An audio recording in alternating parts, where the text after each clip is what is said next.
Manager Tejas પરમારે VTV ન્યૂઝને જણાવી તૈયારીની તમામ માહિતી।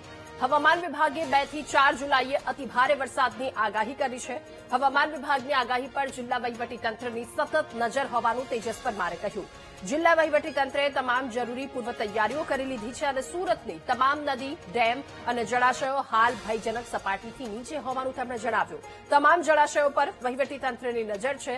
હાલ જિલ્લામાં કોઈ મોટી જાનહાનિ કે વ્યાપક નુકસાન નથી થયું। મહુવા તાલુકામાં 2 ગ્રામ્ય માર્ગ પર પાણી ફરી વળ્યા હોવાનું તેમણે કહ્યું તો રસ્તા પર પાણી ફરી વળતા વાહન વ્યવહાર અને અસ્થાયી રૂટ બંધ કરવામાં આવ્યો છે। વાહન ચાલકો માટે વૈકલ્પિક માર્ગની વ્યવસ્થા પણ કરવામાં આવી।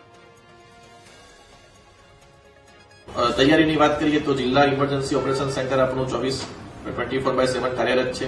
તમામ તાલુકાના કંટ્રોલ રૂમ પણ કાર્યરત છે।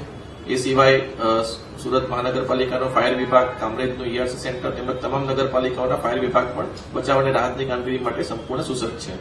તમામ લાઇન વિભાગ, આરએનબી, વીજળી વિભાગ, સિંચાઈ તમામ સાથે અત્યારે સતત સંકલન રાખવામાં આવી રહ્યું છે અને જરૂરિયાત મુજબ જો જરૂર પડે તો તાત્કાલિક પ્રતિસાદ માટે અધિકારીઓની કોન્ટેક્ટ ડાયરેક્ટરી પણ તૈયાર રાખવામાં આવી છે। હું સુરતના તમામ નાગરિકજનોને વિનંતી કરું છું કે હવામાન વિભાગની આગાહી અને જિલ્લા વહીવટીતંત્રની સૂચનાઓનું પાલન કરે। ભારે વરસાદ દરમિયાન બિનજરૂરી મુસાફરી ટાળે।